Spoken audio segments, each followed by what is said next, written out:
A neon yellow notice slapped onto my front door stung like a wasp with a grudge. At first, I figured it was a prank, maybe some bored kids or a misdelivered flyer, but the crimson ink shrieked otherwise, twisting my stomach into knots of disbelief and fury. The HOA, in their infinite gall, had fined me due la 2004. Environmental olfactory disturbance. Translation: my barn stank. I stood on my porch, letting out a bitter laugh that teetered on the edge of something darker.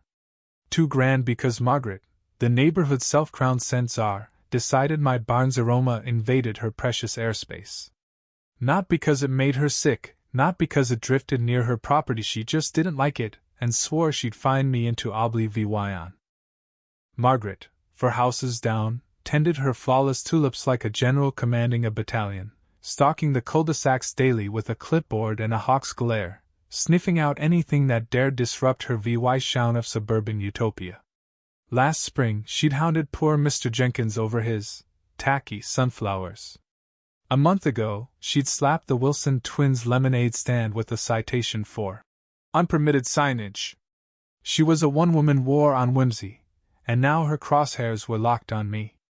What Margaret and her HOA minions didn't know was that my barn wasn't some dusty shed full of hay and rust. It was a state-licensed wildlife rehabilitation center for injured and orphaned skunks. Black and white survivors healing for release into protected forests, shielded by state law from nuisance complaints. Margaret couldn't find me any more than she could find the moon for glowing. But I wasn't about to roll over. She'd declared war, and I'd counter with the raw, untamed power of nature's finest stench. That afternoon, I tended to my skunks, slipping them bits of chicken and pear, fluffing their bedding, letting the barn's musk ripen by dusk. To me, it was the scent of healing, of defiance wrapped in fur. Margaret wanted a stink? She'd get a master class. The next morning, I sipped coffee on my porch, watching her strut by in a floppy sun hat and yoga leggings, clipboard in hand, preaching her odor eradication petition. Neighbors signed it half-heartedly, worn down by her relentless nagging. Her nerve was almost poetic, like watching a dictator unravel in real time. By noon, a flyer announced an HOA meeting where she'd accused me of brewing an environmental hazard. I crumpled it, a grin spreading across my face. At the meeting, Margaret's voice pierced the clubhouse air, ranting about olfactory terrorism and psychological torment, while viewing a Ziploc bag she claimed held air particles from my barn. I nearly snorted my water. When my turn came, I held up my wildlife license, cool as ice, and explained the skunk's legal protections and the HOA's liability for meddling. The room went still, the silence thick and sweet. Margaret's jaw dropped, fish-like, but she doubled down, demanding a barn inspection. The board, cowed by her, narrowly voted yes. I smiled, inviting them for the next evening, knowing she just stepped into a trap of her own making. Timing was everything. Skunks stir at dusk, curious, active, and quick to defend. I prepped the barn, scattered fresh hay, set out treats, cracked the windows to let the musk waft. I baked cookies, not for Margaret, but to keep the skunks calm. Happy skunks spray less, but I wasn't betting on harmony.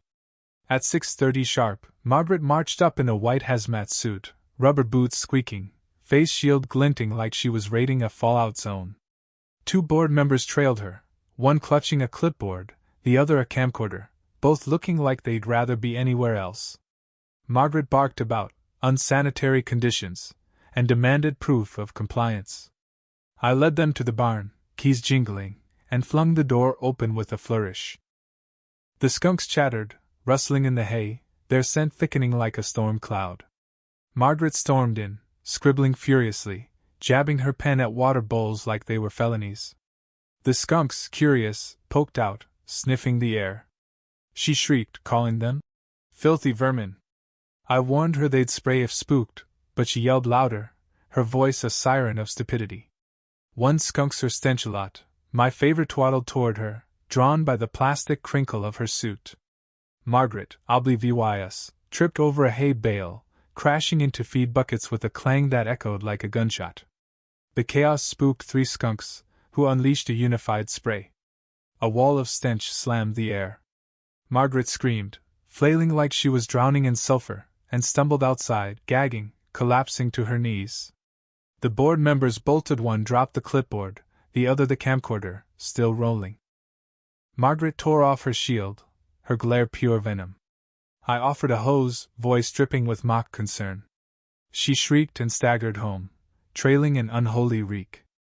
Neighbors peeked from windows, stifling giggles. I grabbed the camcorder, its footage a treasure trove of her meltdown.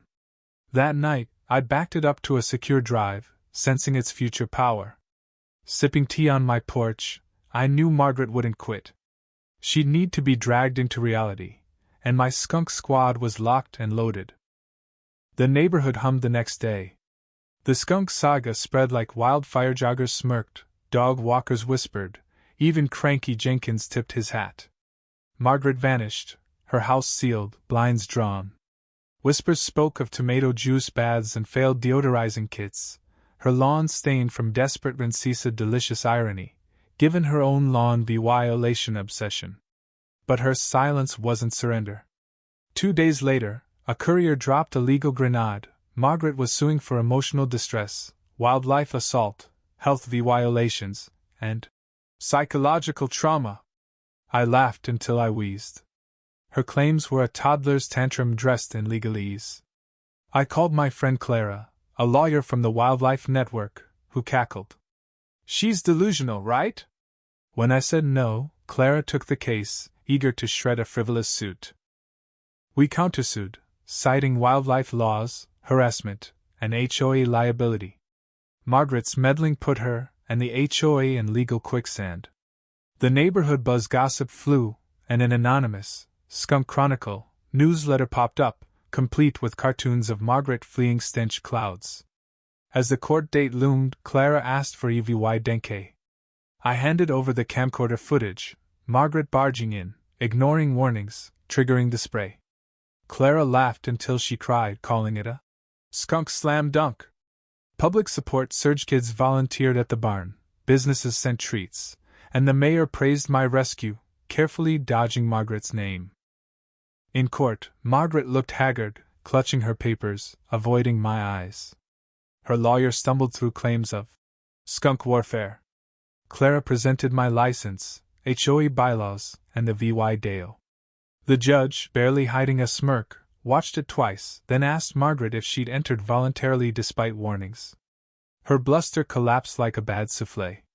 He tossed her suit, ordered her to cover my legal fees, pay a penalty for wasting court time, issue a public HOA apology, and donate $1,000 to a wildlife fund.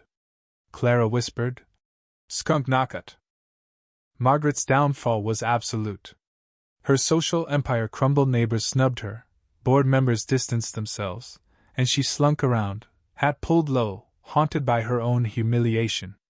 The barn flourished, donations poured in, and the VY Deo went viral, spawning memes and a community mural of Sir Stenchulot as a caped hero. The mayor declared a wildlife day, kicking off at my barn. The HOA, desperate to save face, offered to fund my wildlife workshops. I let them sweat, then agreed, turning their blunder into education. Families flocked, learning skunk ecology, my subtle digs at Margaret's ignorance landing like darts. Margaret never showed. She was a prisoner of her own shame, her curtains twitching as families laughed past, balloons bobbing, cookie scents drifting. Her punishment was the community's joy, the opposite of her petty tyranny. For Wildlife Day, I planned one last jab, a skunk mascot in a neighborhood hero sash, unveiled on a parade float with a sign thanking Margaret for sparking change. At the parade, crowds roared, cameras flashed, and Margaret's blinds slammed shut as the mascot bowed toward her house. Her vendetta had birthed a legacy of good. Months later, her overpriced house sat unsold, a monument to her folly. She slipped away to a sterile condo, chasing a scentless void. The barn thrived. Kids fed skunks, retirees built pens, and Saturdays drew crowds for Skunk Days. A conservation corridor, Stenchulot's Glade, was named for Sir Stenchulot, marked by a proud skunk car VYing. At its unveiling, the mayor hailed resilience, and Stenchalot rolled by in a hero's cart. One day, a package arrived, a worn stuffed skunk and a shaky note. For Stenchalot. I was wrong. Take care. Signed, Margaret. I placed it in the barn beside a plaque for unexpected heroes, a quiet nod to redemption. On my porch, Stenchalot dozing nearby, I watched the sunset, reflecting, storms forge bonds, battles birth triumphs, and joy stinky, stubborn joy always outshines pettiness.